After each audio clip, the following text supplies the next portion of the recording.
All right.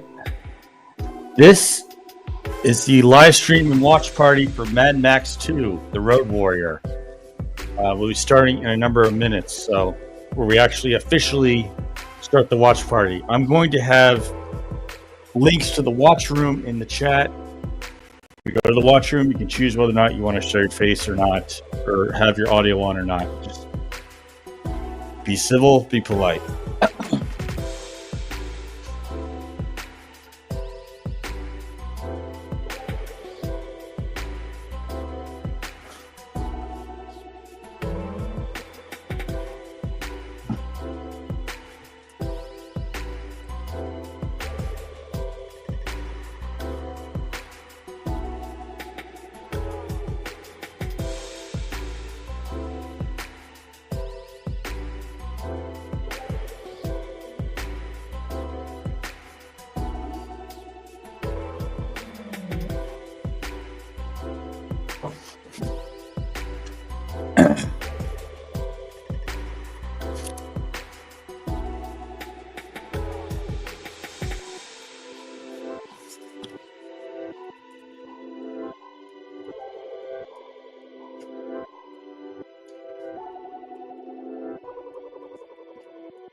Welcome to the live stream.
Hello there. Welcome to the live stream. Live stream is starting in about 3 minutes. So hang on tight.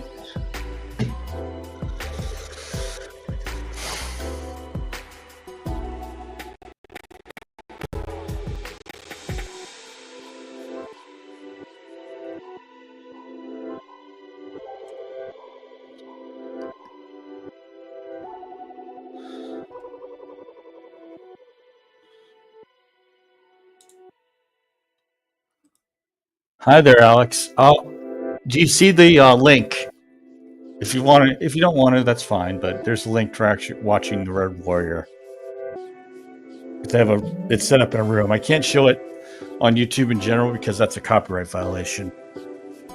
But people can watch it in the room, or you can just comment here, whichever you prefer. But nice to meet you. Nice of you to stop by.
Hover one.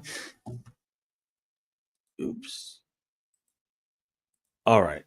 This is the live stream and watch party of Mad Max 2, The Road Warrior. So, in the live stream comments and the private chat for any guests who are coming on my live stream, there's a link to the actual watch room. So, before that, we do some introductory information about Mad Max 2 and gaming news. So, the original two Fallout games can be played on 64-bit macOS and today's Windows 11 operating systems through the purchase of the game on GOG.com and the Community Edition patch. Apparently, Take-Two Interactive had some bad leaks because they tried to hide their GTA 6 game website before their official premiere and release of GTA 6, but they figured out who it was. Sorry, Take-Two, a year cover's blown. They figured out where your website is. You're going to have to, either just not have it online or something if you want to keep it really secret. In a world with millions upon millions of people on the internet, you're not keeping secrets. Someone's going to find it. But those are the bigger news items. I had last week's.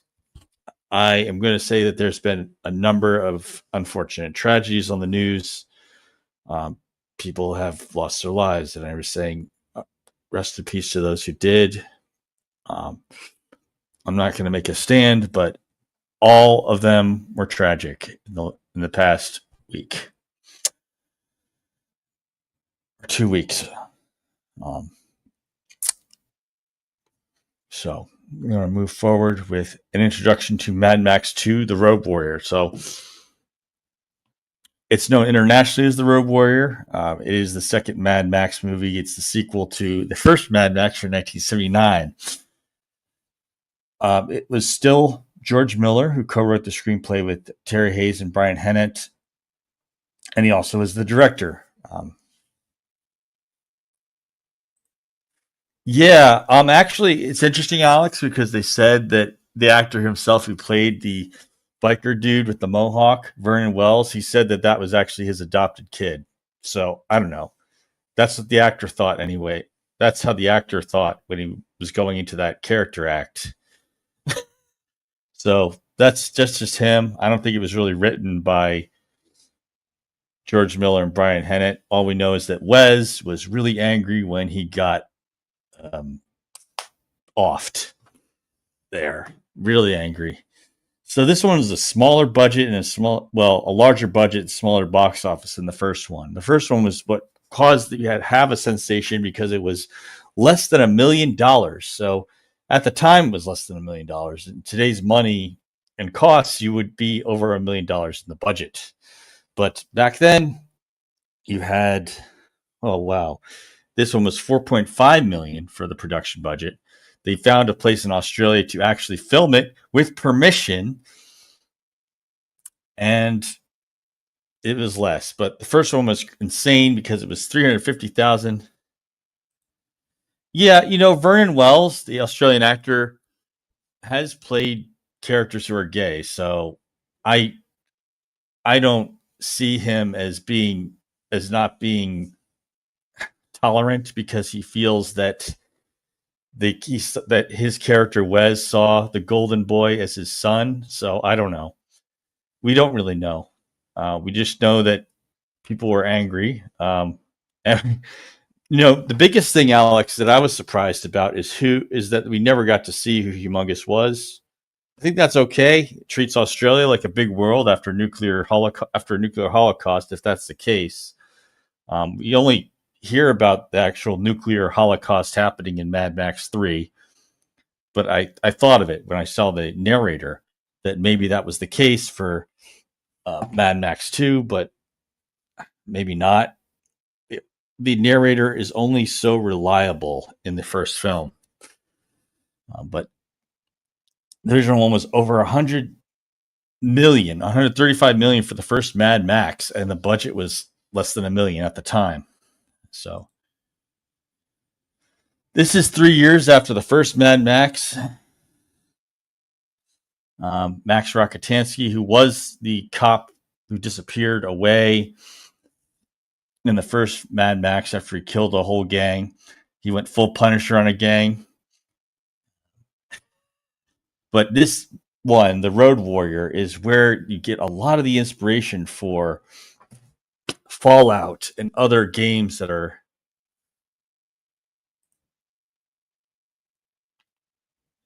maybe did it could be. I mean, it's possible many people were similar at Morton Joe. I mean, it was Hugh Keys Byrne, who was both Toe Cutter in the first Mad Max and a Morton Joe in the fourth. So, without much further ado, let's watch Mad Max. I'm going to be starting up the watch room. So, hello there. Apologies on being late. It's fine. It's fine. I went through the gaming news. There wasn't much in terms of gaming news this week. So I got you. Have you seen the private chat? I don't see anything here. Let me share the link again. Sure. So I finally figured out a shared watch room. Private chat, that tab. I'm going to put in the comments too.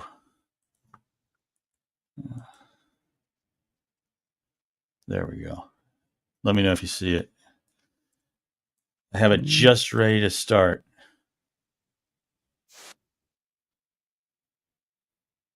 Yeah, it's showing credits. Max Phipps as opening credits. You're right on it. We're both watching it. So that's good.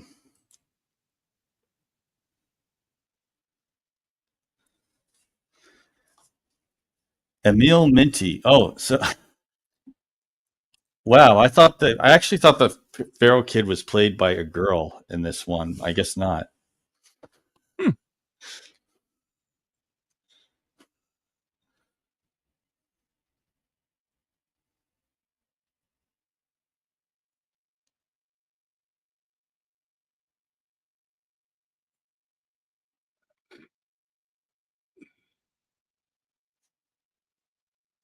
So this is one of those franchises where the original creator still owns it. George Miller still owns it.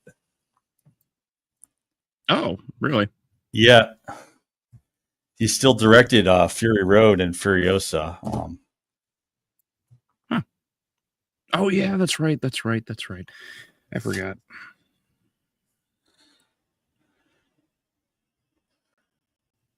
Hi, Lush. This is in the video room. So my Mad Max villain, I really like Humongous. You never see who he is. He's always got the mask on, but he just makes the world feel a little bigger. I do appreciate when some villains remain, unknown, because it adds a little mystery to things. Yeah. And it frustrates me when some characters they just go heavy into detail, and that's where you get things like the Boba Fett series. Right. Because then it's just like, hey, here we're gonna reveal all of our secrets of this character, and it's like, well, and of course we're getting a recap here, but when I first watched Road Warrior, I suspected that Humongous was secretly the police captain from the first Mad Max movie, Fifi. Oh, okay. Because he in the first Mad Max, when they have to let the guy go because there's no witnesses in court, Captain Fifi tells Max, like, look, you can do what you want, just don't get caught doing it.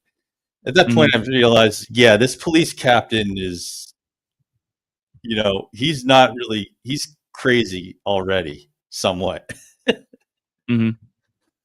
Of course, this is the first one we're seeing a recap of is back when he was a highway patrol officer in Australia. Yeah. Oh, I guess since you weren't here last week, this is Mel Gibson's first movie. Mad Max, the first one. The first one, yeah. I knew that. It's a very long bit of backstory. Yeah, it starts slow. It starts pretty slow. It's only so it starts with the first Mad Max starts with an intense scene where he chases the Knight Rider, which is part of Toe Cutter's gang, and the rest of it's a slow progression of Toe Cutter getting revenge for losing the Knight Rider.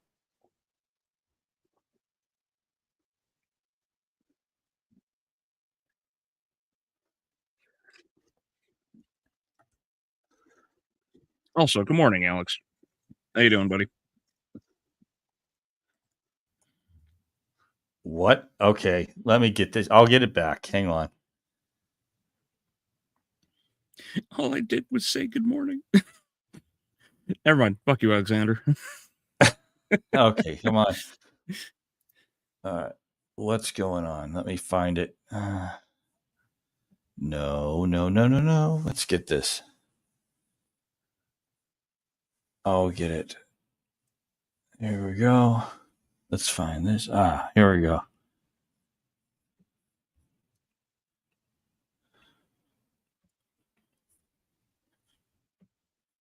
All right.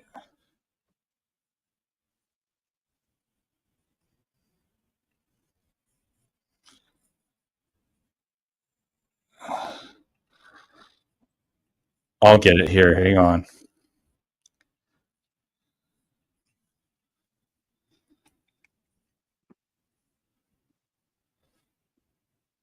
I accidentally kicked out of it. Sorry. All good.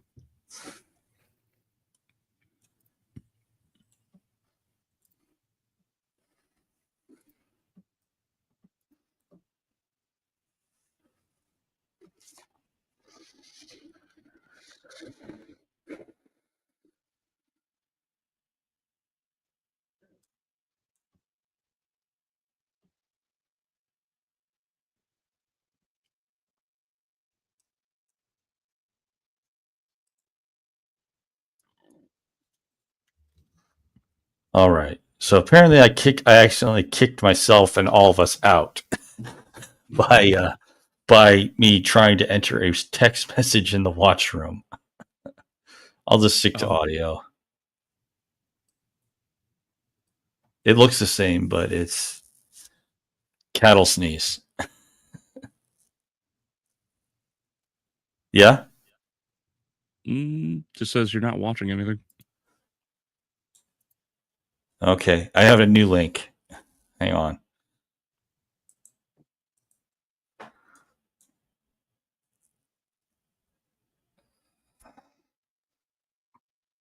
I set up a new room. Sorry. So leave that one. Use the new link. I'm sorry. If this keeps going bad, I'll just use synchronized YouTube because it's on YouTube as well. Mm-hmm. There we go. Okay. All right.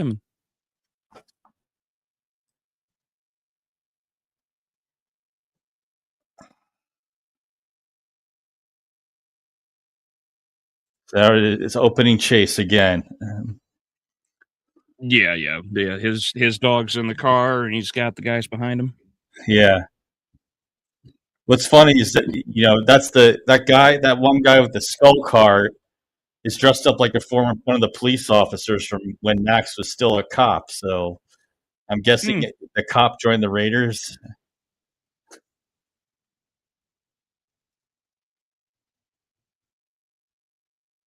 Well, I'm sure in a universe like this, especially where things have gone completely tits up, it like a lot of these things do not matter anymore. It's just about survival. Yeah, it's okay, Alex. We know. I figured that out.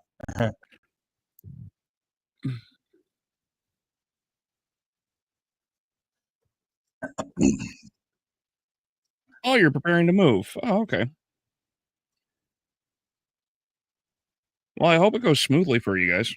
Yeah, Moving good can luck be on the hectic. move, Alex. Yeah, I know it can be hectic, Uh, but sometimes necessary. I mean, I've had some moves. I moved to a different state, but more recent moves were still within Pennsylvania. I mean, Pennsylvania is bigger than some states Mhm. in terms of area. But uh, I'm wondering because they did admit that the end of the first Mad Max inspired Jigsaw. So I'm wondering if John Wick had some inspiration from this one, Mad Max 2. I'm sure there's a fair amount of DNA from this show or this movie as well as others um many many of the action movies that we know of, like Speed and a couple others, because of because of the action around the vehicles and everything else. Yeah, Philadelphia, Alex. Like, there's parts of Philadelphia that are pretty safe. It's Kensington where we have the drug where the DEA went into, and ICE and the DEA combined went into recently, where a lot of the problems are. So you can ask me, or Kensington Row, Kensington. That's where most of the crime in Philadelphia is. It's pretty sad, but I mean, maybe if you heard about it on the news.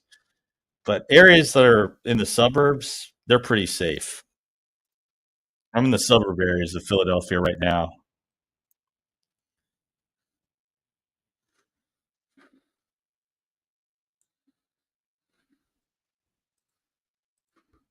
Traveler, how are you doing?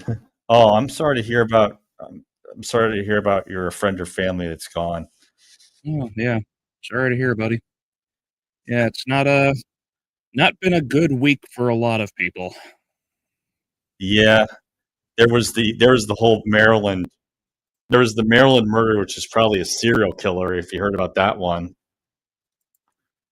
they found the No. girl's body and they went into the guy's house. Not only was he here illegally, but he collected clothes from other women who weren't that one woman who he killed.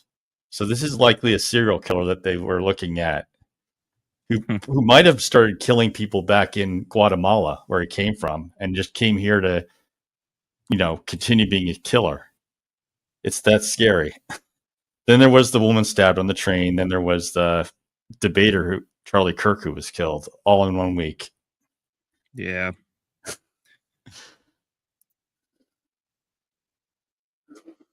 Yeah, I didn't take that one too well. Yeah, I mean, I haven't Very angry about this heard one. him much. He was from around the time I graduated college, but there where he started. But I was mad when I heard the thing that about college being worthless. The title, because I put work into graduating for two different degrees. But I'll listen to what he has to say. I mean, it shouldn't take a tragedy to do that, but I, I'll see what he had to say for his argument, and that's that. So here's getting back to the movie. It's his. I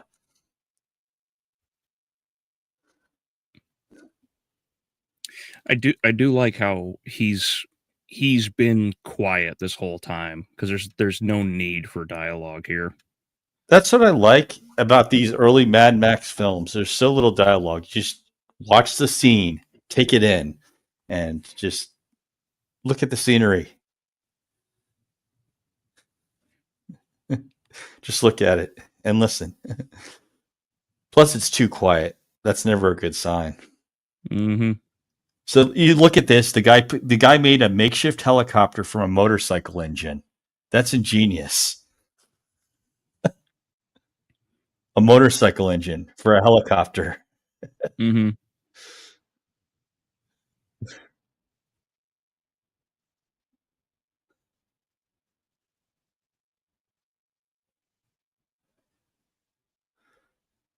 Oh, It, that was funny. it He actually is a tall guy, but he was partially in the dirt. Just made him look shorter for a minute.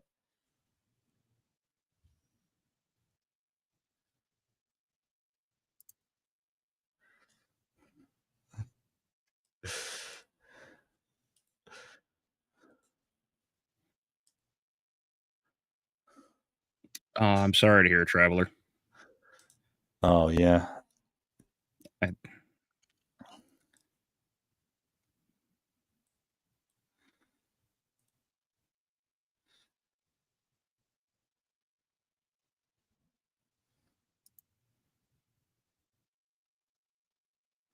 So this actor right here with the crossbow, he's Bruce Spence. You've seen him in the Matrix, the sequel to the Matrix anyway, Star Wars, and a number of movies.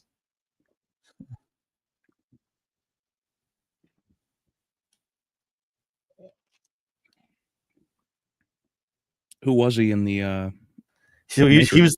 was the train conductor in the Matrix Revolutions.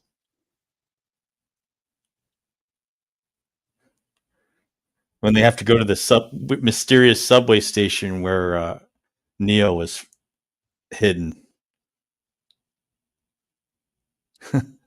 Uh the guy that kicks Neo because Neo's not in the Matrix technically.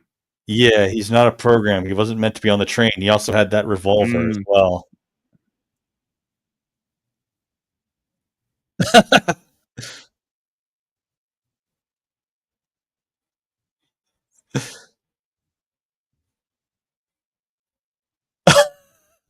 I actually like in these movies how they use these, how they come up with these new slang and expressions for various things. Like they say "guzzling" instead of mm-hmm. gasoline. Ka-dunk, ka-dunk, ka-dunk, ka-dunk. The sound of the oil pump. Yeah.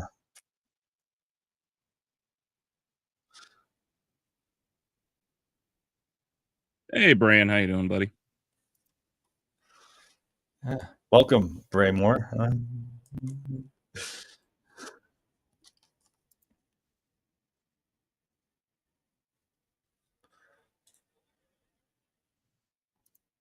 Little rabbit. Yeah.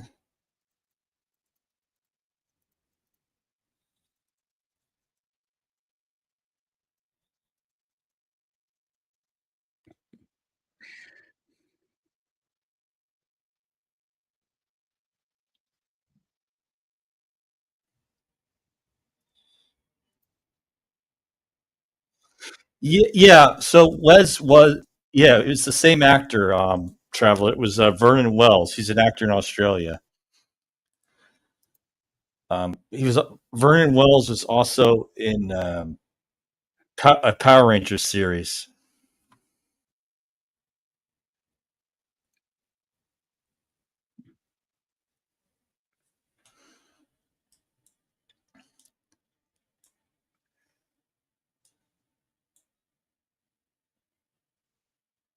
Okay, so calm number. We're at Yeah, we're at like 10 minutes basically. 13:38 right now. So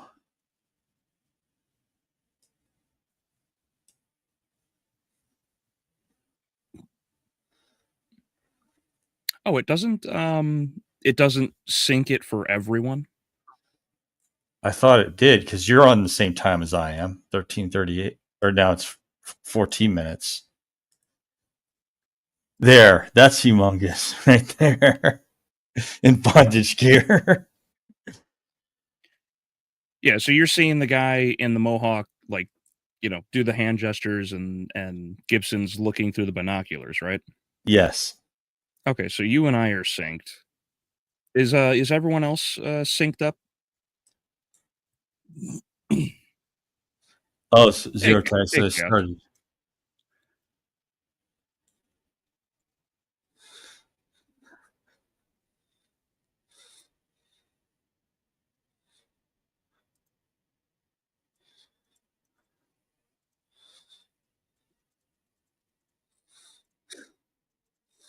Yeah. So Braymore, I figured out how to do a shared watch room. Um, this is watchparty.me. So it's a free watch party site. You just need to provide the video file. So I'm provide the file from the DVD. So this doesn't have all the censored, blurred out stuff that the YouTube free version has.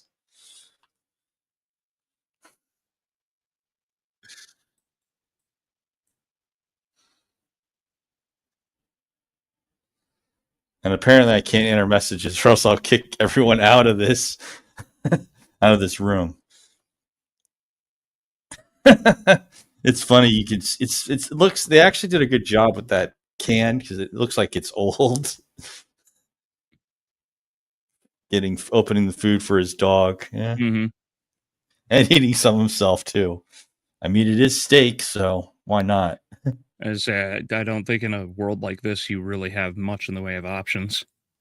No, but food that's in a perfectly sealed can, just for the audience to know, food that's been in a sealed metal can stays good, which is not bad at all.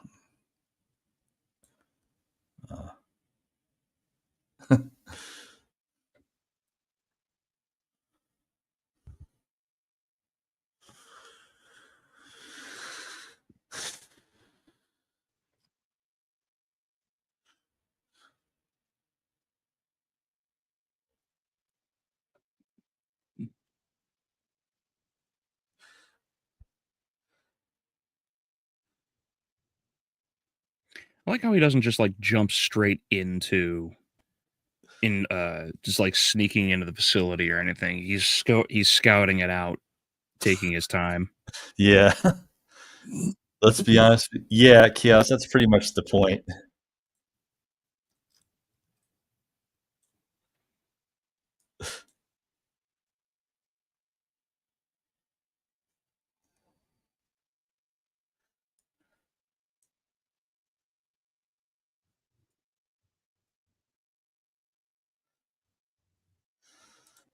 Pretty much. Pretty much, Traveler, pretty much. If the seal is not lasting, it's good for years without spoiling. Mm-hmm. That's why you have to, when you have it in a closet or on a shelf in a basement, if you have that in your house, you have to like write labels to say, hey, make sure to use this stuff in the cans up first. Also, there was Sewell, I guess. Oh, what's Sewell? Oh, is it, or did, and I understand sometimes it cuts you off when you're putting your comment in. So at least that's my experience with phone keyboards when I'm trying to comment on a live stream. I'm not sure why.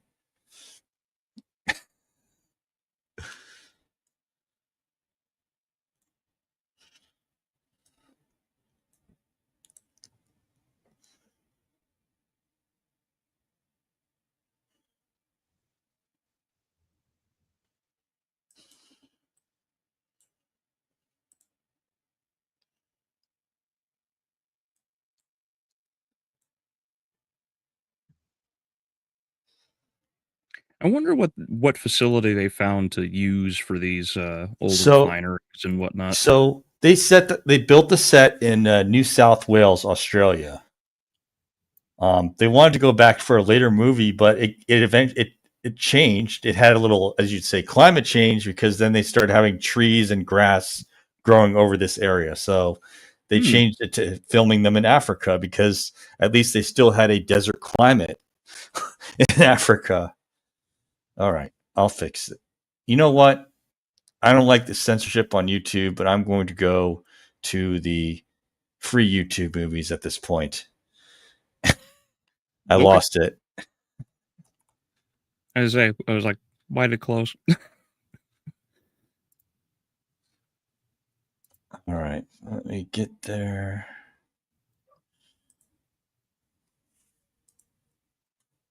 If it's there, great, and I'll do a.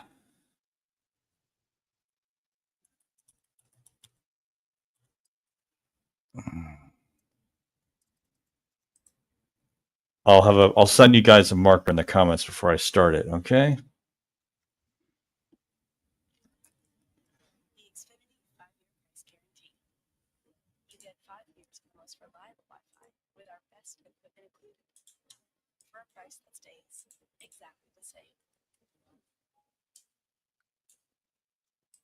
What I was going to say was there was going to be a Mad Max style cartoon by the creator of Archer, starring two women, Cassius and Clay, but it was canceled. Cassius Clay. You know who Cassius Clay is, right? Yeah. Yeah, it's the real name of Muhammad Ali. Okay, All right. almost there. So I'm gonna let you guys know and get you a minute. So here it is, 21:19. So I'm gonna share the time stamp with you. All right, 21:19. So I'll give a few minutes to get to there, the 21:19 mark. Yep, I'm here. I'm at this time whenever everyone else is. So Brian, Alexander, Chaos, Traveler, Zero. If you're in there, I thought I saw your tag.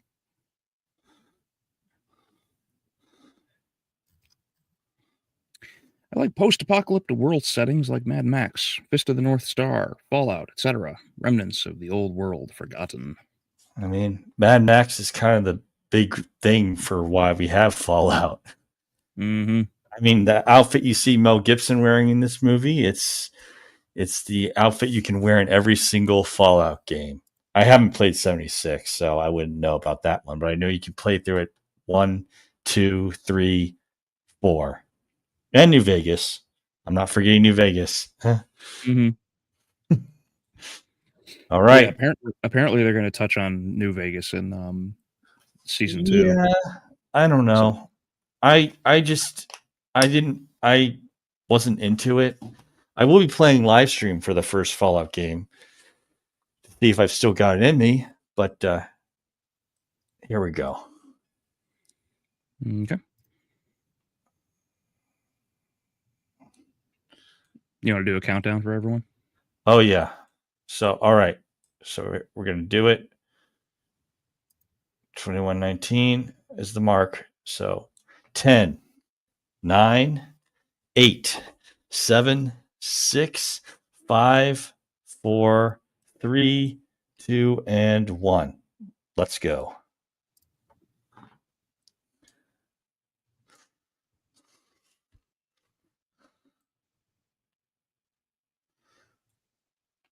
I'm sorry to hear that, Braymore. Huh?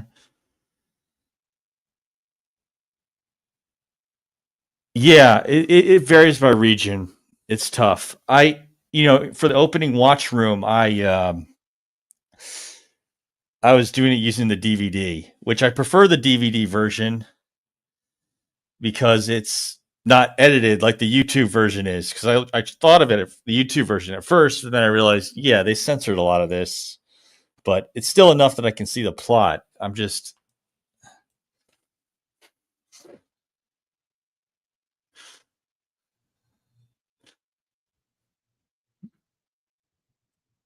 The DVD version is often the good version, which is why I advocate having a Blu-ray or DVD of the original. Perfect smirk for getting caught.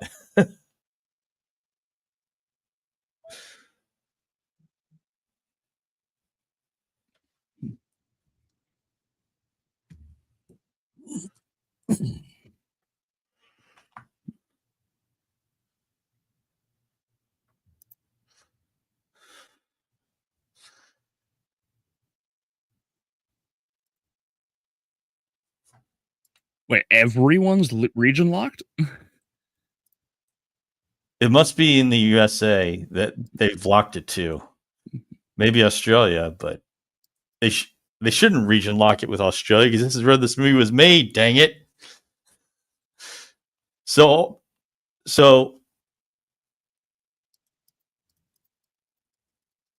well.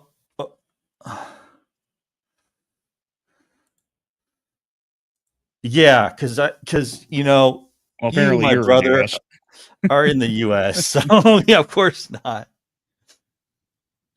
Which one would be the most fun? I'd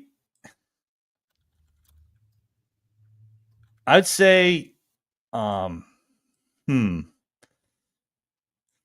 I'd say Fallout probably is because if you go by the games, at least 3 games in this series, 1, 2, and New Vegas, it's at least somewhat developed, even though there's been a horrible apocalypse that happened.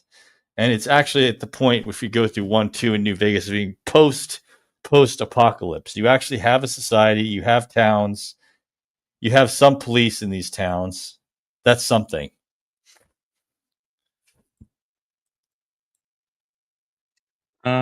Here I might have. Not available. Yeah, South Africa apparently not. Here, I just sent you a link. Let's see if this one works, because this is one that I usually go to for things. All right. I can pause it and Sure. I think this link will work for everyone. I'll try this. Okay, we'll figure out the time. I'll go to that one. Let's see. Yeah, maybe go back to 2119. Yeah, okay. Or as close as we can.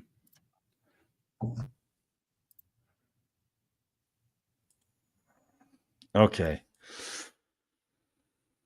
I'll try that. Yeah. 2119. We'll try. And if we can't finish today, I understand. But it was fun at least getting a room with all of you sharing the DVD version for a time. It was worth it to me. Okay.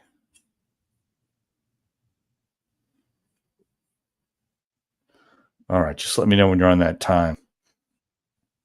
I am. Okay. How about because this works for me, so I don't know if everyone else wants to get in.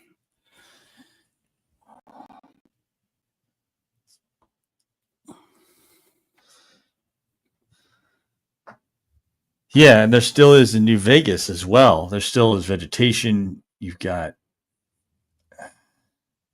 the animal life in Fallout is kind of like the opposite of what you want to engage with.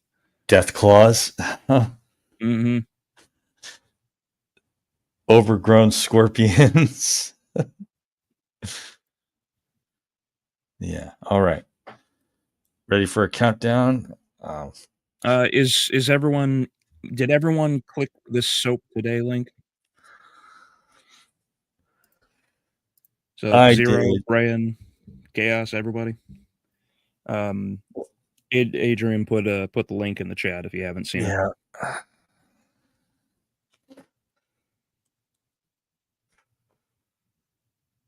Yeah.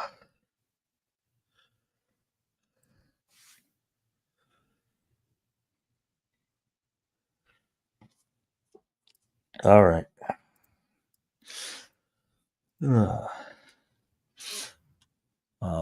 I'll count down.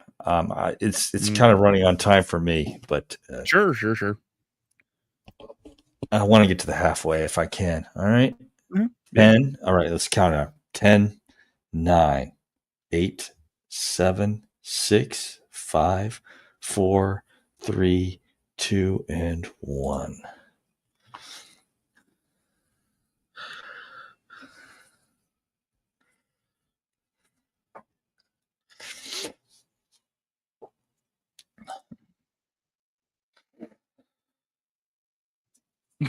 Takes the spyglass. Yep.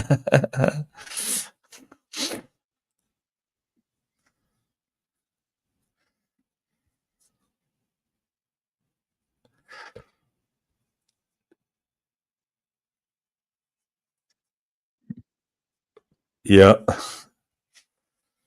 watched her die.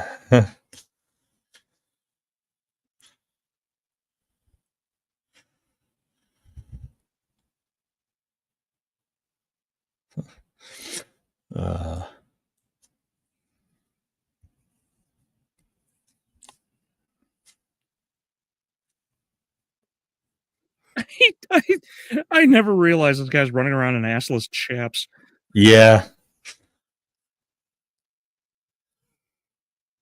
It's almost the same as you see, the Raiders in Fallout 3 dressed up. I guess they don't have the I guess they have full pants though. Mm-hmm.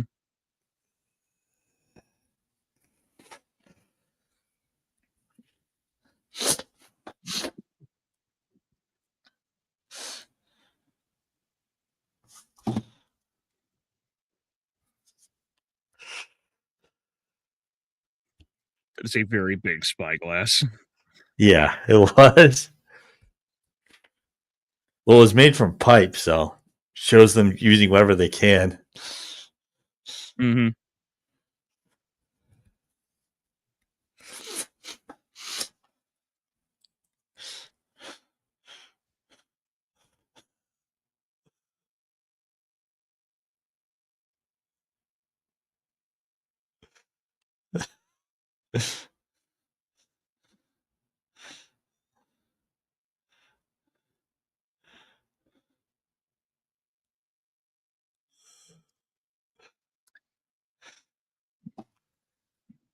Uh,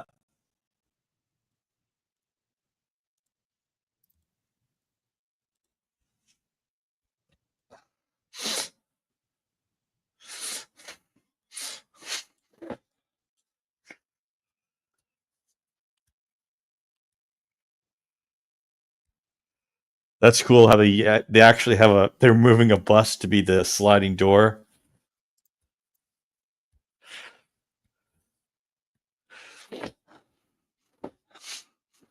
What's the time that you're at? 24:17. So Max brought back the guy who got attacked. Gotcha.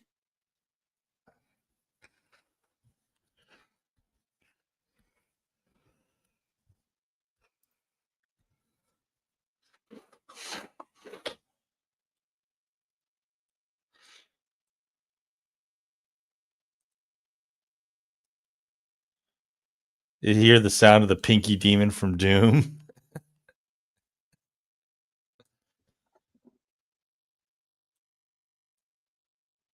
I think No, I that's what missed he it. is. I'm It's at a I'm it's at a 20. distant motor sound.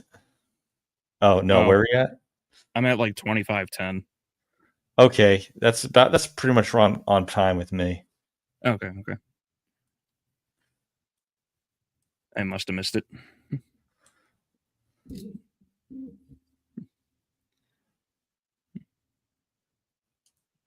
That's okay, Braymore. Well, Chaos, there are like metal blades on boomerangs. Um, but yeah, I mean, there's a point where you try to make a boomerang be lightweight to help it fly.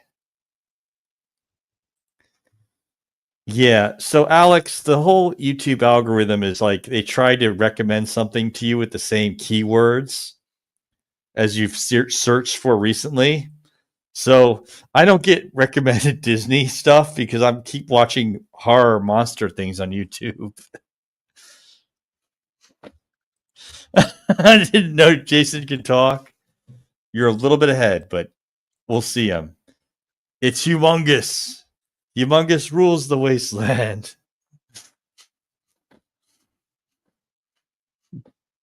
Look at the guy's got a compound bow. Oh yeah, the last of them.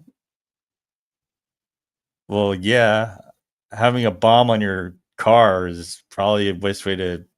I guess you'd rather destroy it than have it be stolen.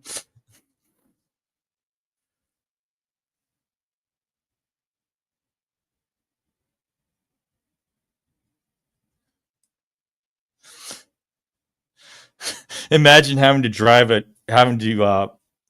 or reverse a bus perfectly straight to make it act as a door. Mm-hmm.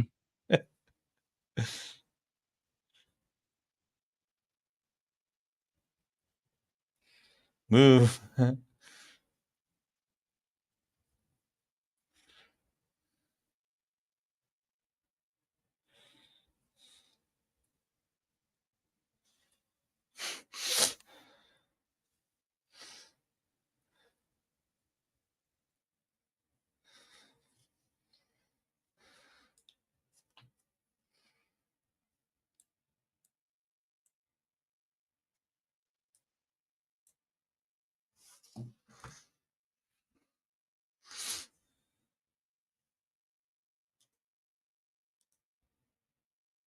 Talk to this man. Blank. All right, maybe no. Oh, they got two more guys. That's pretty bad.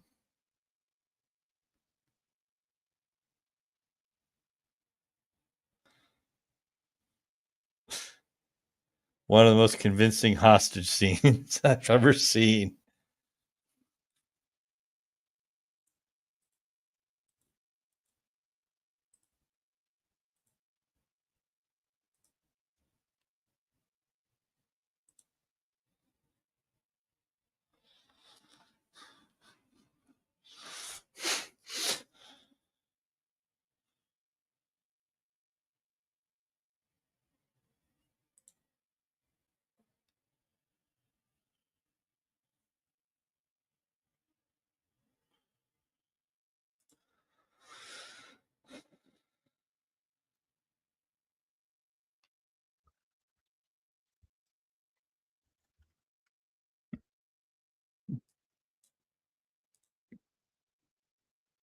I was wondering why I realized he didn't have any working legs. Yeah, he's always on his buggy.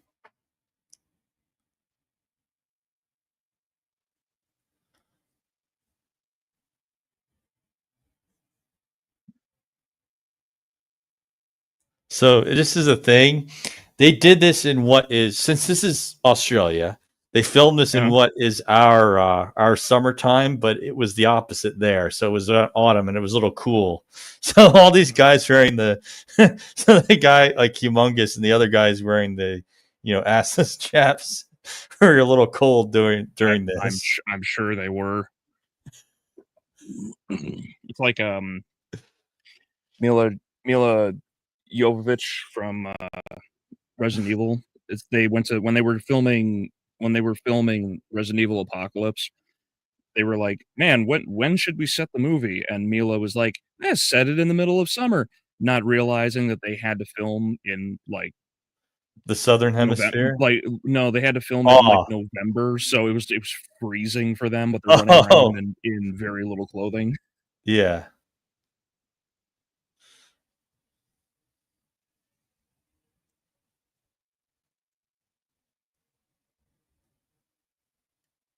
Oh, oh. Oh,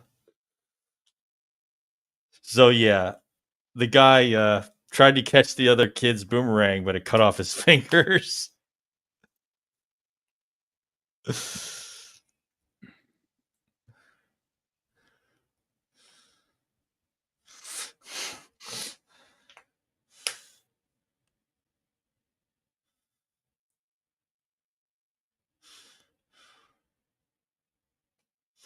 I love it how Humongous just bear hugs him.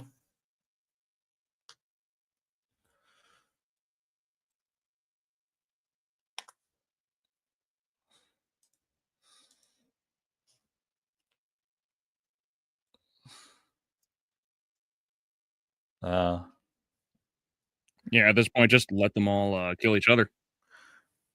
yeah.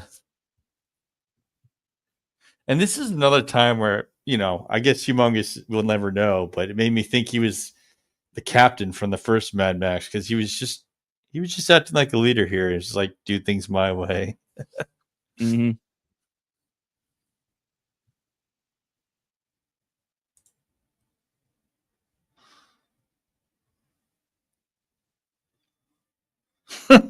He knocked him out. He choked him out, and it's like, Hmm. oh, we'll get him again tomorrow.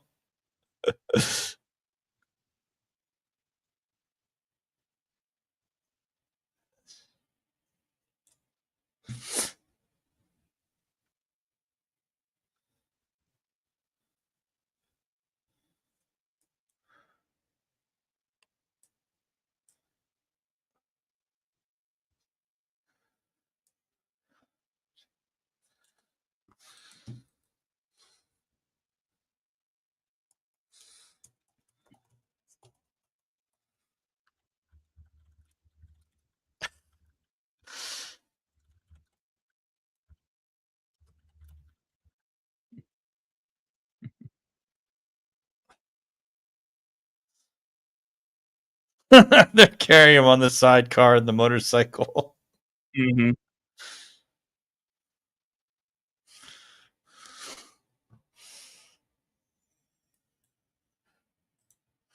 Yeah, Resident Evil was a way a lot of people got introduced to Resident Evil, actually. Yeah, because back then, gaming was still fairly niche. It was. I mean, I, I was too young of a child to play the first Resident Evil games when they were on PlayStation for good reason.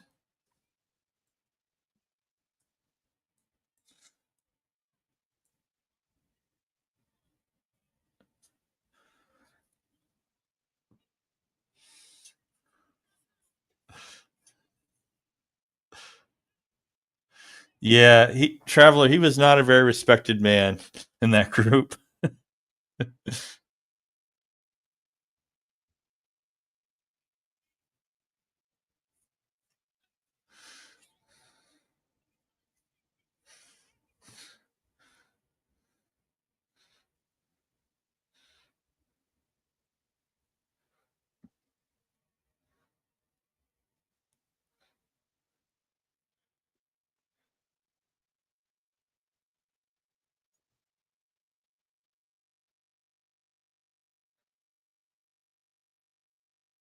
It's so interesting to me, like, looking around at the like, You know, the setting and everything is really, really, like, it's what they could scrap together to make things look reasonable.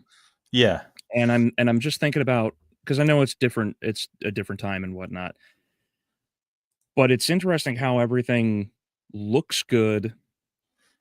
Like, everything is practical, everything is real. There's no CGI, none of this nonsense. right. It feels like a lived-in, terrible, post-apocalyptic world. Yeah. You can even see how they built the And props. Like they built the guy's spyglass with pipes. mhm, and it's interesting because I wonder how much it would have cost to make this movie versus, like, everything that we go through now, you know? Yeah. I mean, the first Mad Max, as I would go through the previous live stream, was that it was 350,000. Like in the earlier stages of filming, they were just filming by having someone sit on a motorcycle to do the chase scenes. And Miller, like, technically didn't have permission to be filming on those roads in Australia where he was doing that. Mhm. No, this one he did. He did. There's a budget of 4.5 million for it. But the first Mad Max was the highest ratio of the production budget to the box office all the way until 1999. Like it was 350,000 for 135 million at the box office. Mhm. And in the first one, they were so cheap that they were literally just saying, "Here, we'll pay for your meal at a restaurant" to the people performing in the movie. Just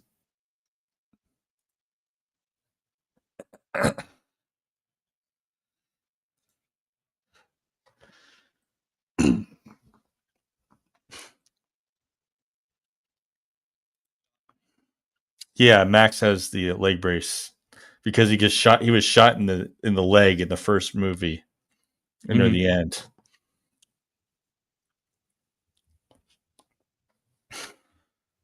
So he's gonna go. Max, as a little update, Max is gonna go get the truck he drove by at the beginning of the movie Mhm.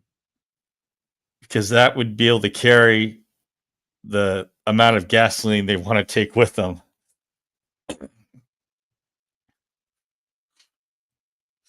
Yeah, so this is before Fist of the North Star Chaos. This was 1981. This was released. Fist of the North Star started in 1984. So yeah, I'm pretty sure that Mad Max was the inspiration for that anime, and I might watch that later.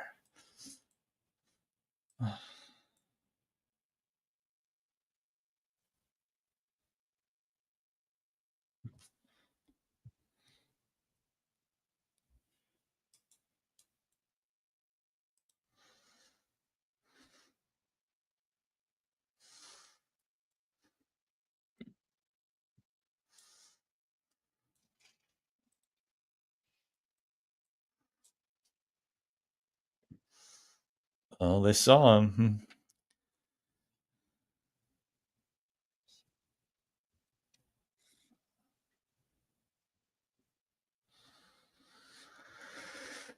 And he was never seen again.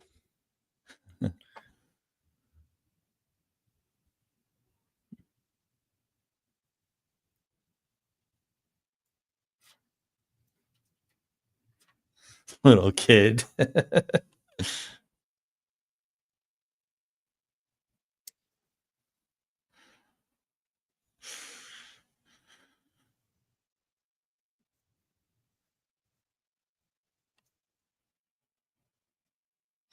I mean, it's funny how we have this kid in the movie who knows how to do all this crazy stuff, like make dog calls and throw a boomerang. Mm-hmm.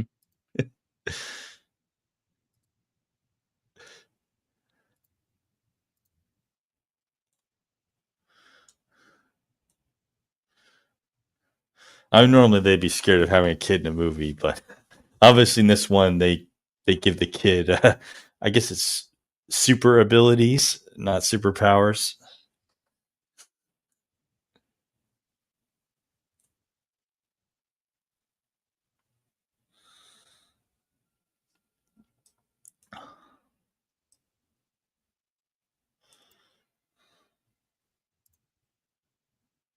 Yeah, the logistics of this little scene are a little odd. Like he fell down this little trench, but the trench was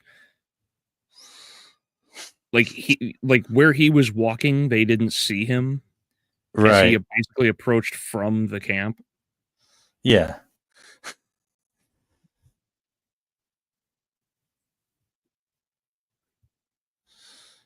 And if there's this much light, he probably should have seen where he was going, you know? Right.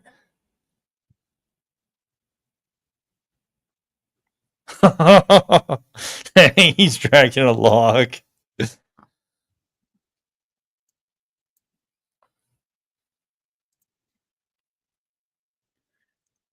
He really likes that log.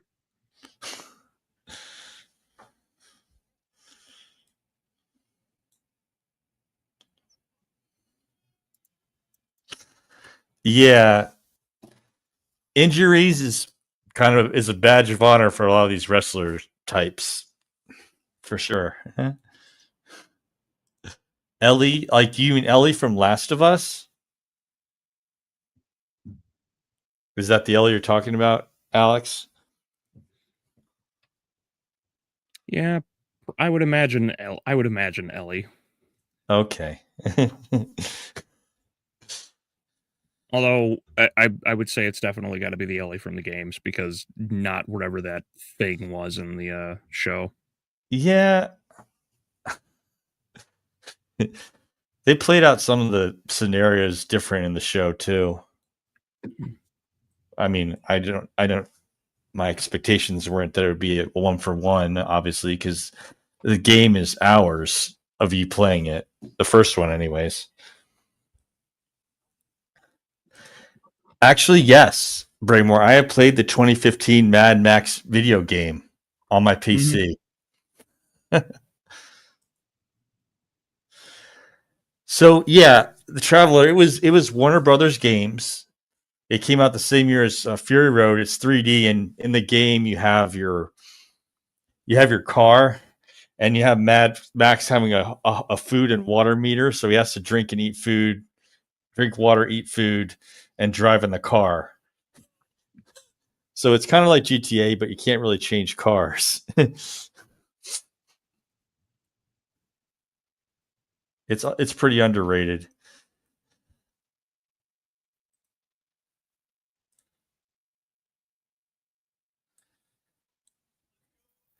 Well, Gyrocopter Man, how did you get that motorcycle helicopter? How did you get a helicopter with a motorcycle engine on it? That's what I want to know. He just keeps shoving the gun in his face, like, oh look, it's flying. Yeah.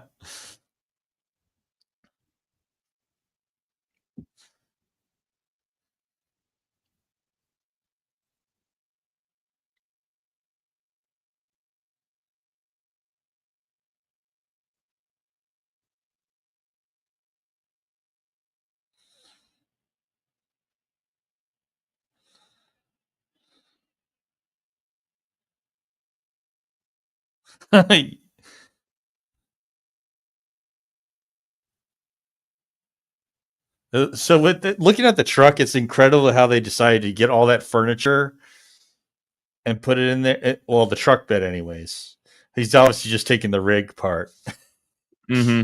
It appears, all the detail they put into this, it really appears that people were trying to use the truck as some kind of bus to escape whatever was going on. Like everything in there.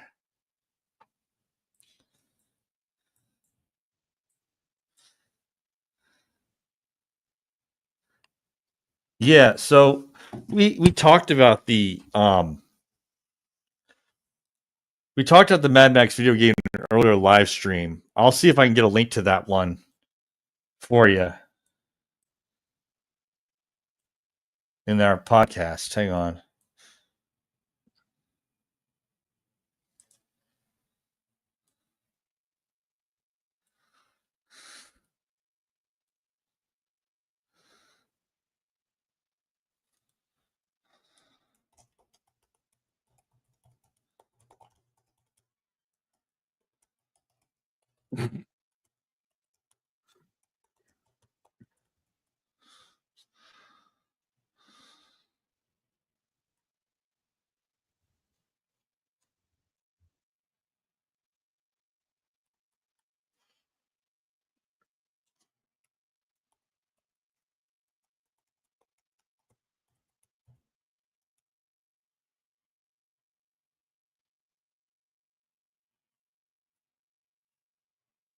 The guy's underneath there working, and he just gets covered in dirt. Yeah.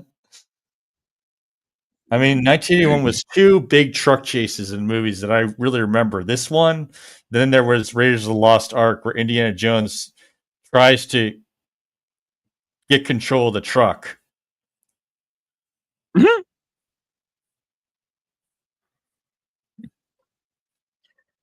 That was an odd moment where they for some reason they sped up the truck, like, or the car hitting the hitting the other one. Right.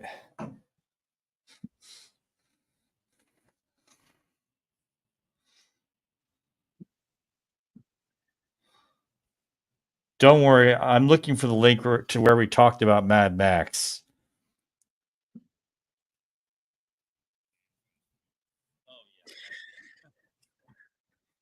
Yeah, I wonder how many different restrictions would be applied to these kinds of car chases nowadays, because that dude that dude jumping up onto the semi like that from the side, no safety harness, no cable, you should have. nothing. I'm sad you missed the scene from the first Mad Max. So in the first one, they got a fuel pump, and the members of the gang jumped on the back of an actual moving tanker truck just to pull gas out of it.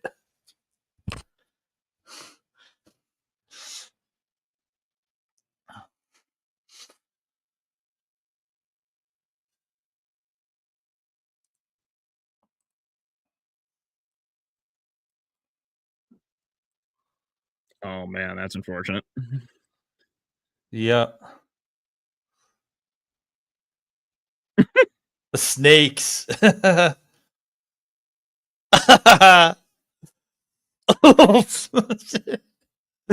Talk about a domino effect.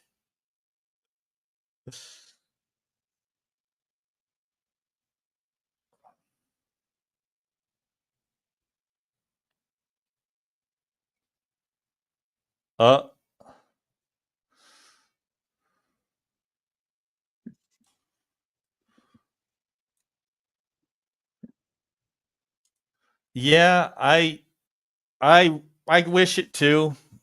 It's an environmental thing.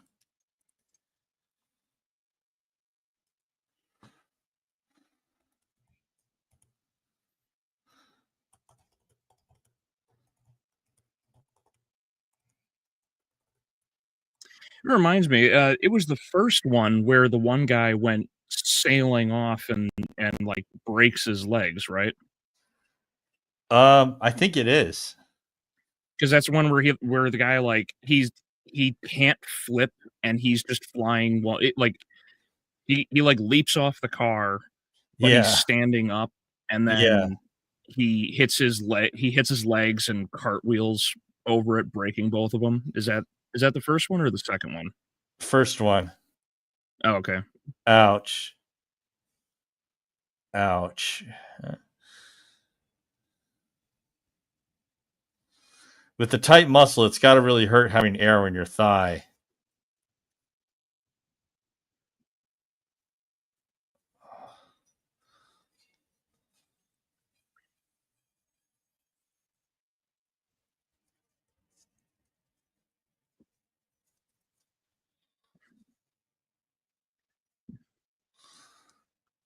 Think,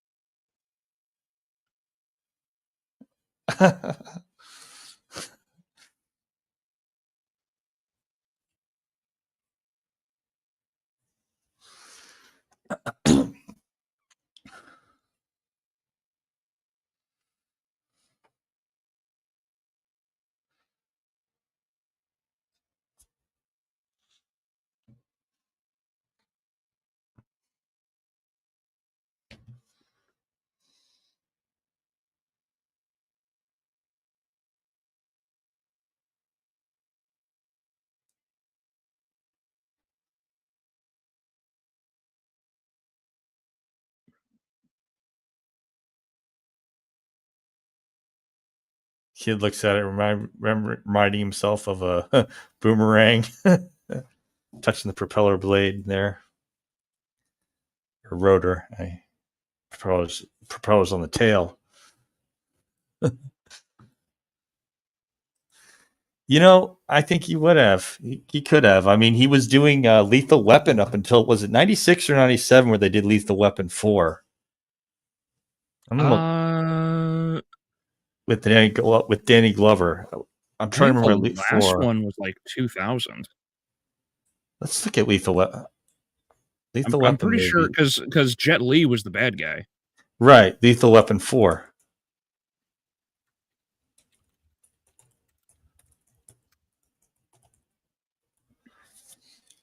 $1998. So I was actually off on that one.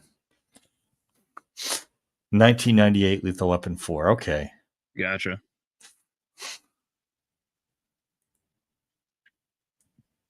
Like she growls at him. Yeah.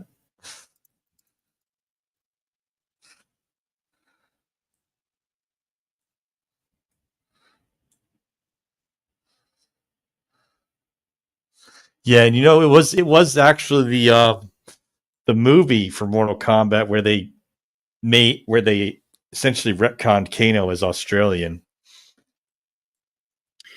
Yeah, one of those. It's one of those few changes that actually made a bigger impact on the series itself. Yeah. From an external source. Yeah.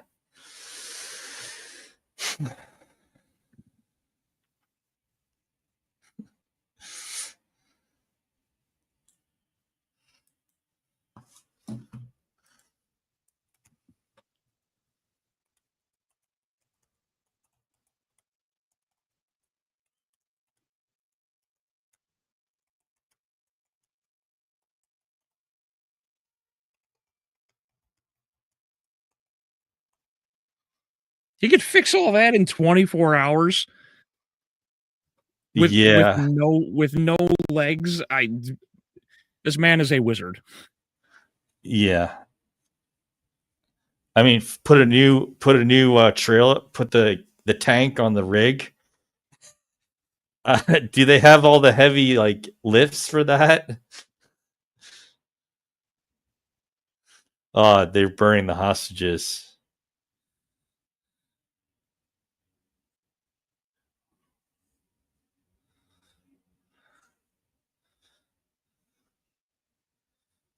I do like that they actually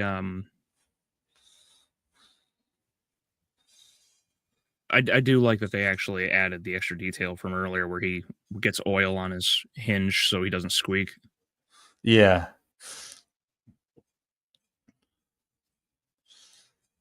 You also notice that Humongous has a 44 Magnum revolver with a scope. Mm-hmm. That was in the Fallout games as well. It could be a very far-flung reference. It could be, yeah. I'm just saying a scoped 44 Magnum revolver is in just about all the Fallout games. Showdown in Little Tokyo. I don't know. Did you not like Showdown in Little Tokyo, or is that was a sequel, right? Showdown in Little Tokyo. Why do I not know that? I haven't seen it.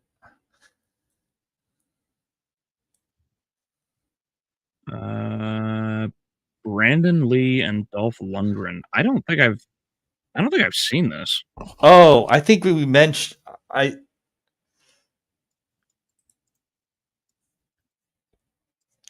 yeah, Wes is crazy, but oh, the Mortal Kombat movie?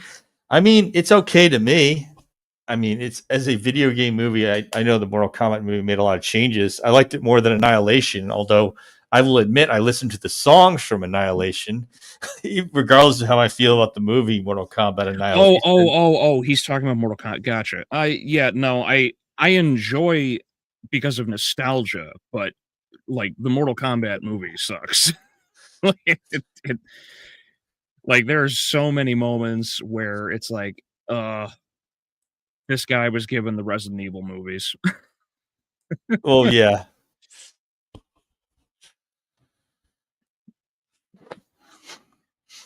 Like I don't know why, there's just this moment where they're not it's not Shang Tsung's throne room, but there's this moment where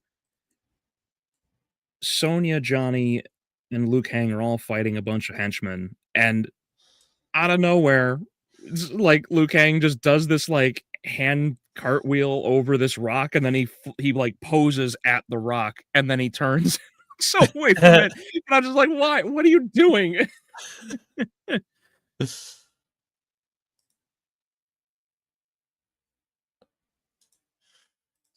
Yeah, Soldier was a pretty good one. You mean the one with Kurt Russell and Jason Scott Lee, right? That Soldier, or wait, Van Damme. Which Are you talking was about the one Soldier with though Kurt with Russell? Kurt Russell and Jason Scott Lee? It's that Soldier. I'll see. I may have gotten the titles mixed up because I keep mixing it up.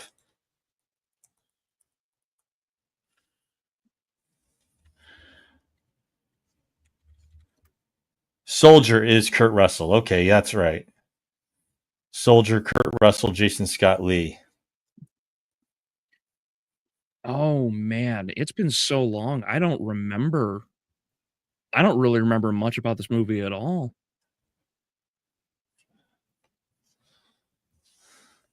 Oh yeah, so it is the one with Kurt Russell. Gotcha.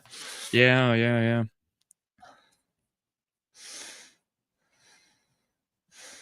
Oh, interesting. Why?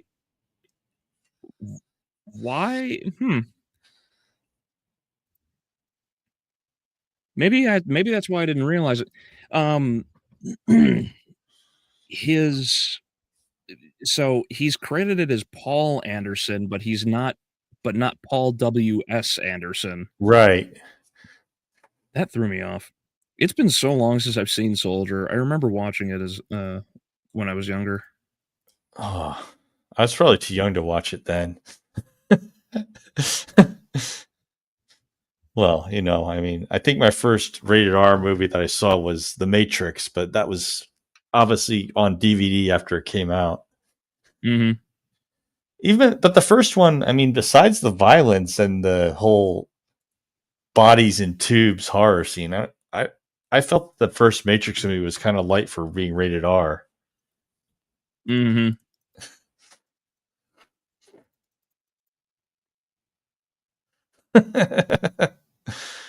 The comical sidekick strikes again.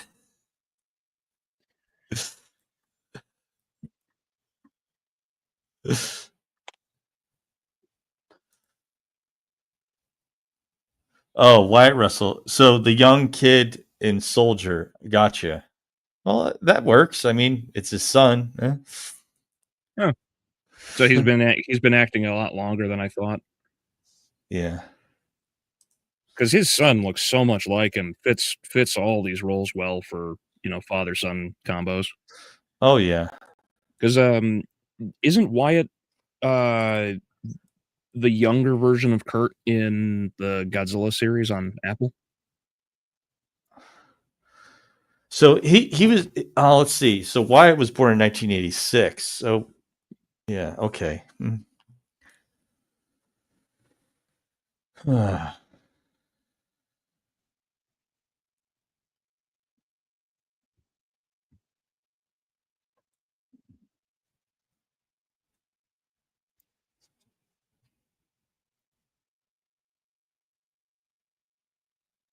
Oh no. Everyone okay with finishing this? It's about 20 minutes. About 20 minutes left, Mm-hmm. and there's just the big chase scene.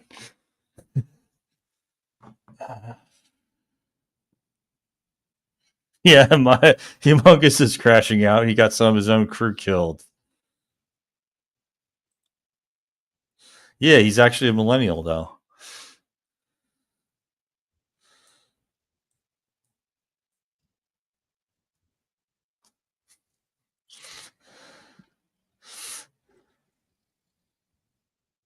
Yeah. So what time do you want? What time in on this link? Or let's say, do you wanna call it? 1:25, hour 25. I mean, it's like 2/3 of the way through. I'm going to be eating. I'll just eat my lunch while I'm watching this because it's so close to finish. We wouldn't have a full thing to finish it. Mm-hmm. We finished it before the part 2 was done.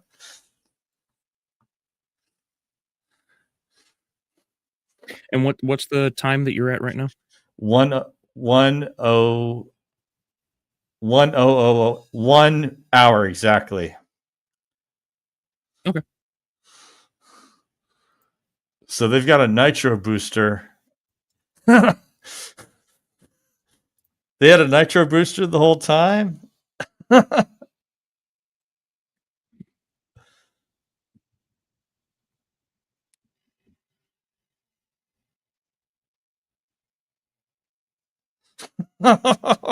Ouch.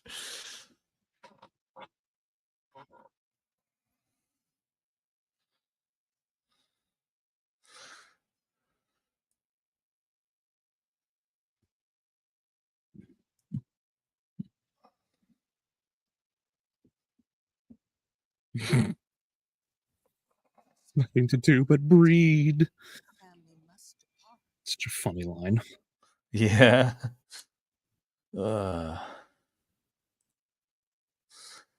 Well, yeah, I mean, yeah, so am I. I'm technically what you call millennial, but I don't look too old yet. And I think it's crazy, seeing other people who are my age, and it's like, really? This gray hair is like born in 88, 89? Really?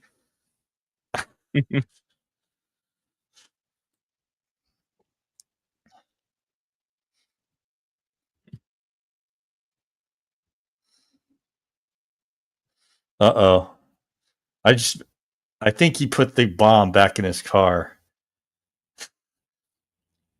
because they found he had a bomb on the car.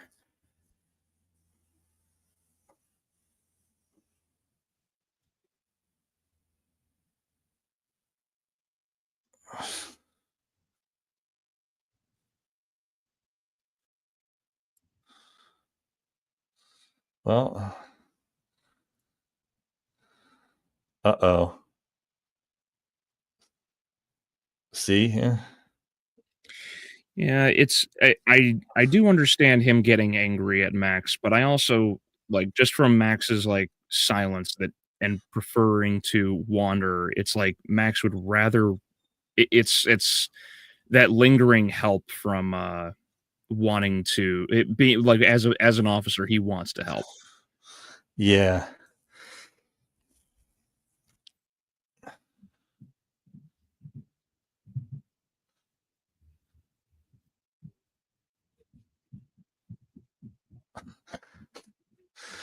Dang.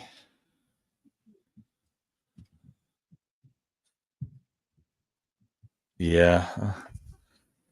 That's the way they, that was the best choice that Miller made when he made the first film, because he was thinking, okay, Max is a surgeon or a newspaper reporter, but he eventually decided, yeah, he'll be a police officer in Australia, and it works. Mm-hmm. I mean, because not only would a police officer be worried if the gangs might retaliate on him, but he'd see a lot of messed up violence, people he worked with getting killed, and so on.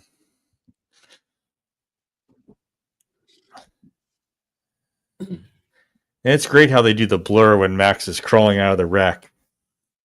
Mm-hmm. So anyway, back to Mortal Kombat. Was Stryker really that hated when he came out? Yeah, basically. I mean, I'm trying to remember. Stryker was the cop with the handgun and the baton. Yeah, yeah. He was the guy that was not in shape, and so he wore a bigger shirt just to like hide it. Oh yeah, the motion capture. That's right. Yeah, yeah. He Stryker wasn't really an impressive individual. Like Sonya had the looks, but because she was in the first game, like they were able to refine her over time. Jax had the arms and everything else. Right. But when you get to Stryker, gun, baton, like I think most people just don't like that he was the most normal individual. Right. Yeah, he just had his car repaired, but that's the wasteland for you. But the gyrocopter, the helicopter pilot, was nice enough to come back and look for him. What time are you at? Oh, 104.59. So it's getting closer. I'm just letting it run. Gotcha.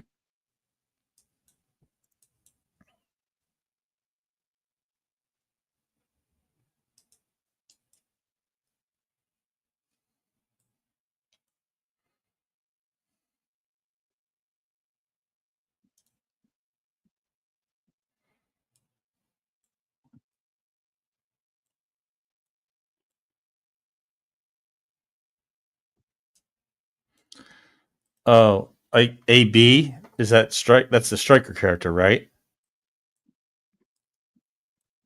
AB, I'm sorry. What?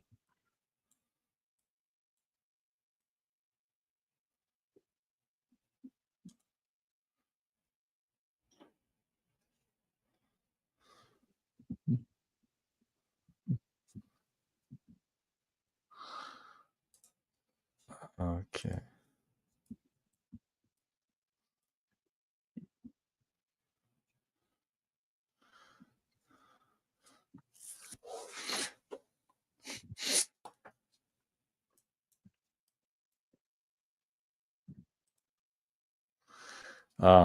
You have a good day, Alex.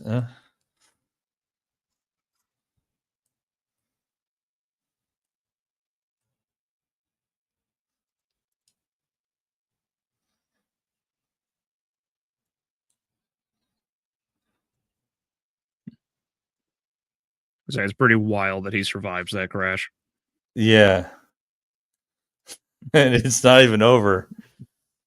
Mm-hmm. I'll drive that tanker.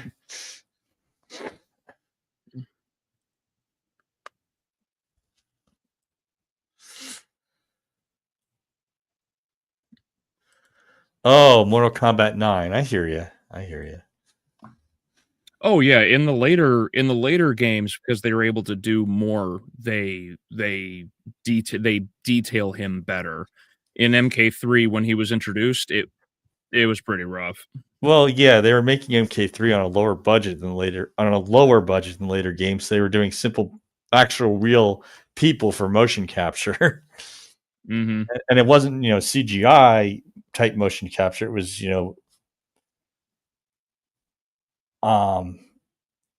it's it was actual filming people as live action just to do the motion. capture. But Striker later on, they could just, CGI after they did the motion capture there. Mm-hmm.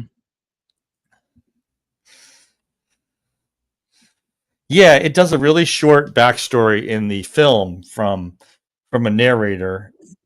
And I do like the opening for the Road Warrior a lot because it just goes through this. It goes through what I'd call very symbolic language, because the person who's narrating was someone who is young now, so they wouldn't exactly understand how it was when it was back in the age of oil. Mm-hmm. My whole assumption that there was nuclear weapons before this movie came from the fact he said two great warrior tribes. So was he talking about like NATO versus the Soviets nuking each other when he said two warrior tribes blew up the world? That's what I thought.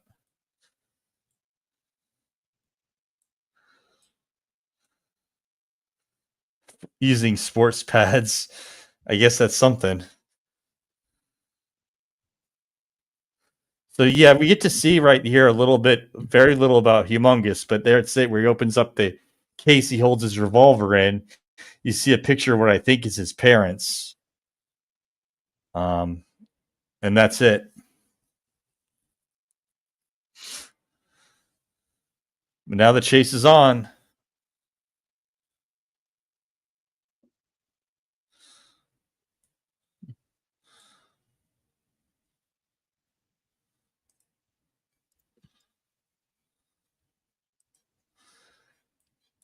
Did you skip ahead? I may have. Hang on. It's 1:09:41. The chase is starting. Last chase. 9:41. Interesting. You're on a different time than I am. Yeah. Oops. Oh, well, you said 1:09:41. For me, the guy he's carrying Max in the helicopter. Okay. The motor. You're right. So this is where the chase has started.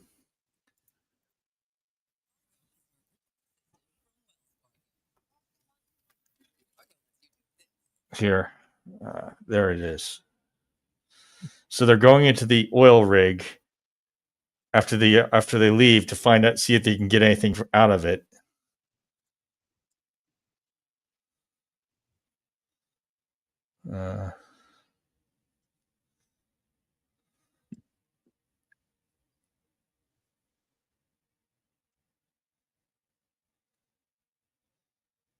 Wearing hockey suits.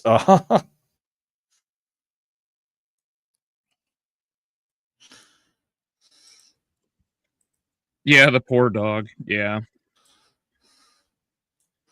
The dog saved life him in the wasteland. by distracting the guy before he could get him. Mm-hmm.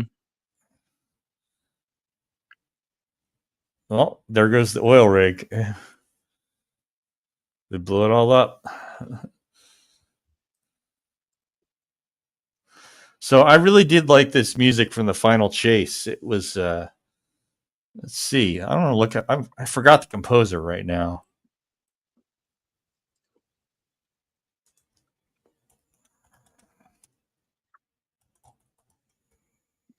Mad Max 2. Who? Brian May. Okay, that's it. Brian May composed this music. I don't hear him much anywhere else. Probably because he's mainly in Australia, so that explains it.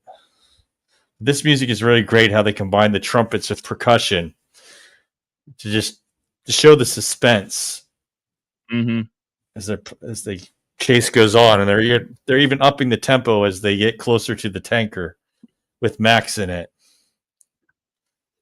The reason I brought him up was I think the new Superman actor would be a good choice to play him. To play Stryker? Yeah, I think David could be a good choice for that.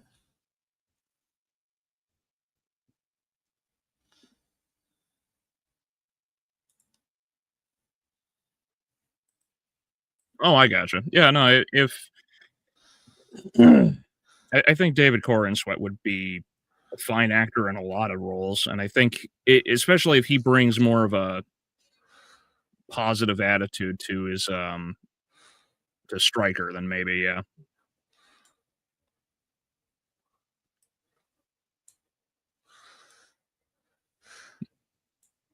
Yeah, and Alex, to be fair, this is Mad Max is one of those movies that only really works when it's rated R, just to show how desperate and how violent people will get out of that desperation.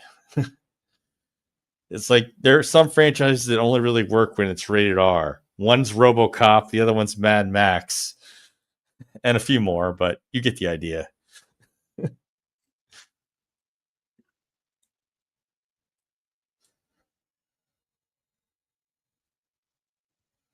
Even better is what happens during the chase, where even the good guys get offed or very badly hurt. Mm-hmm. Dropping his Molotov. He's just like patting it. Yeah. I love the kind of comedy in this. Like, ah, oh, come on, man. What? He's right. Watch out. It's crazy. Like, even though they don't seem to have bullets, they have improvised like triple crossbows and all those other crazy weapons. I'm actually kind of surprised they killed her off.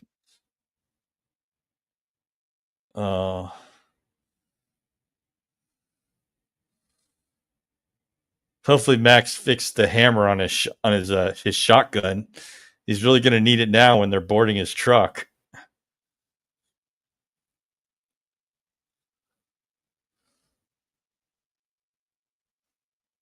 Because you remember in the earlier scene, his hammer sparked when he tried to fire the gun. Mm-hmm.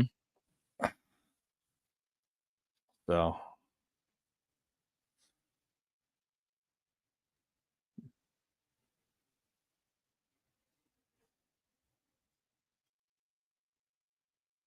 Oh man, like anytime a scene like that goes on where the characters are like, there's a very real chance that they could actually die from a car flipping. Oh, yeah, like just like that. They pulled him right, dropped him right in the road at high speed.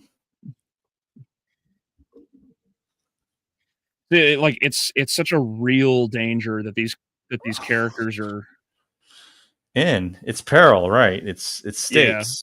Yeah. Yeah, see, like I know they didn't really build her up as a character, but I'm just like, wow, I'm actually kind of surprised they killed both him and her so unceremoniously. I mean, the novels, sure. Like Alex, you probably know that in the novels, James Bond kills his enemies in more brutal ways. So he tried going in front of the truck, but Max ran him right over. Yeah, the so that guy cartwheeling was what I was thinking of. Oh yeah, that's it. We saw it. That's it. That was pretty cool. Well, he lost one of his tire. Like, I'm pretty sure what I heard was that this guy like snapped both his shins clean in half. Yeah, from that impact because he wasn't supposed to do the kick. He didn't get his legs up when that happened. Yeah.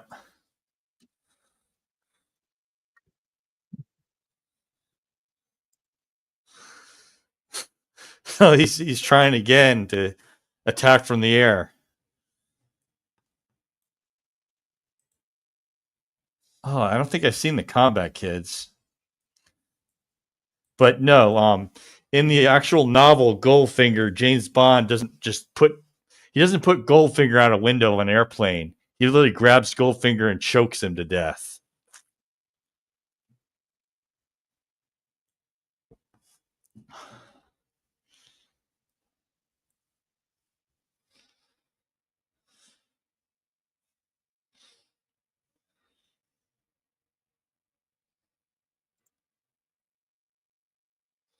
A one-arm reload with the shotgun. Gotta do what you gotta do.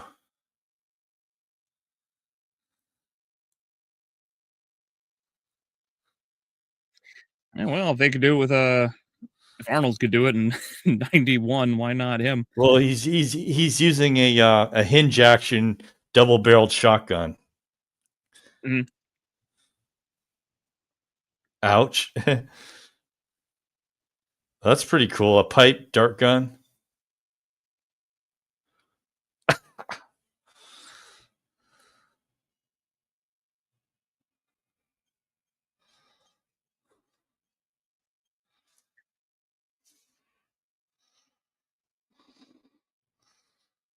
Looks like they got him now. Huh?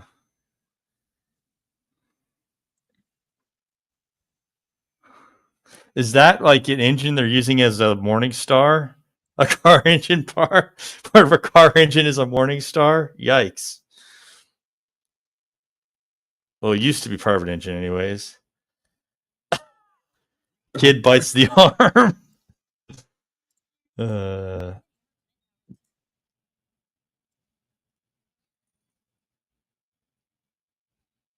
All right, this is it. Almost there. Oh, I didn't realize that you saw the red coming out of the car in the truck earlier.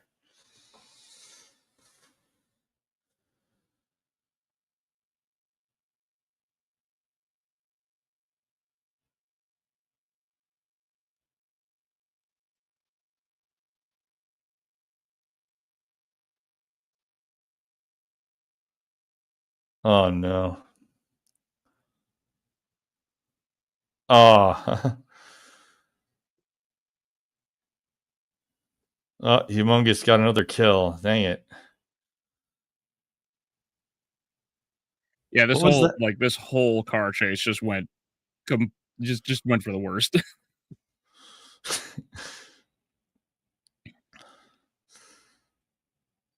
Come on, does this helicopter pilot have some tricks to use? I mean that whole like I guess you call it a javelin trident that Humongous has. Well, he's toast. Well, at least he's not airborne anymore. Ouch. So this music that you hear in the chase scene now was the trailer music for the really old Captain America. They reused it for that movie's trailer. The 1990 Captain America, anyway. Okay.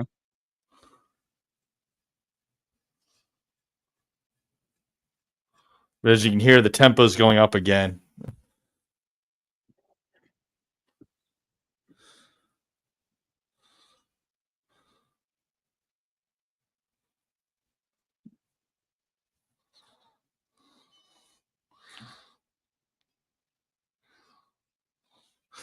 Yeah, if you go into the novels for if you go into the novels, James Bond is ruthless because this is enemies of Britain that he's dealing with. Front bonnet. Oh, the hood. Yeah. Yeah, they a lot of because a lot of people in this franchise are tortured by being strapped to the front of some of these vehicles. Yeah.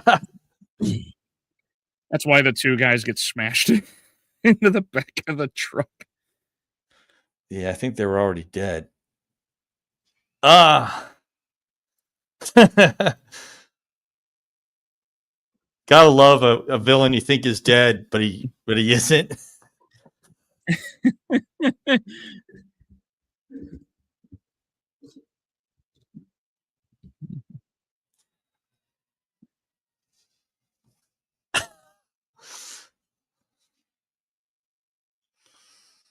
Just smashes straight into Humongous. Well, because he turned the whole truck around, and then Humongous didn't realize that he was coming back at him. And it's so funny that happens just because he had the NOS and just shot way down the road. Yeah.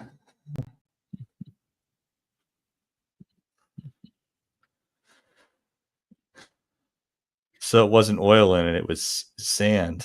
And it's funny because I finally realized watching it this time that there was already sand leaking into it before they crashed. Yeah, and they did all of this just so that they could get the rest of the other people, safely away. Right, because the bus full of people went the other direction. Yeah.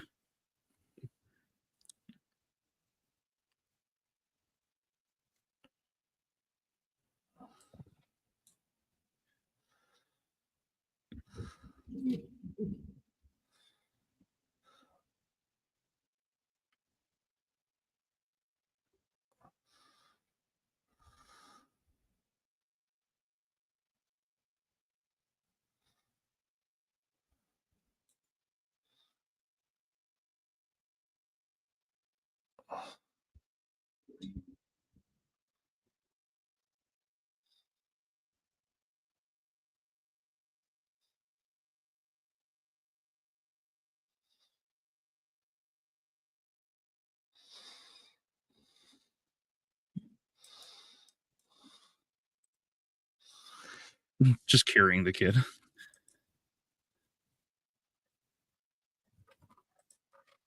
Yeah.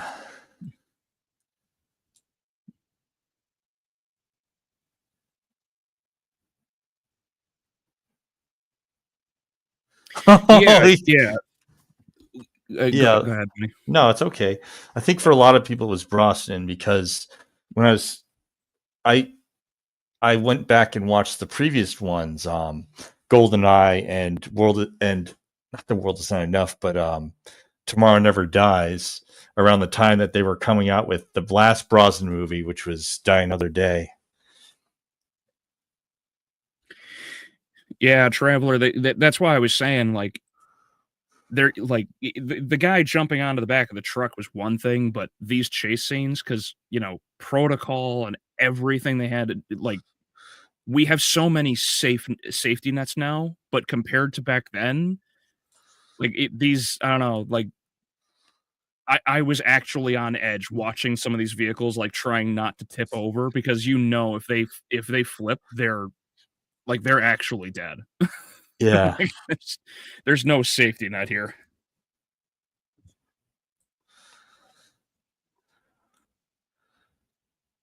Only in my memories. So that's the big reveal. The narrator in this movie was the kid the whole time. Yeah.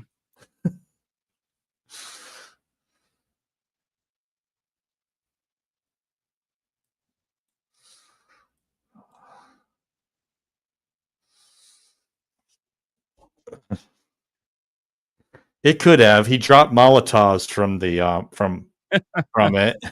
Yeah. But no, thank you. This has been one of the longest streams I've had. Next week it's back to talking about games, role playing games. But thanks for all stopping by this long live stream. I know you in your various time zones have taken some time to stop by, and I wish you all well. Next time, next same place, same channel next week. So a nice time hanging out with you, watching the movie. Yep. Thank you for having me as always. Right. I will be continuing Doom Eternal. I don't think I'm going to get the weapons review out only because yesterday was a little rough. So, yeah, I'll at the very least see you guys tomorrow. Yeah. I'll be playing Fallout later this afternoon. Nice. Yeah. All right. Well, so see you next week. Coming, everyone. Same time, same channel next week, talking about role playing games in space. And next one will be Baldur's Gate. Nice. All right.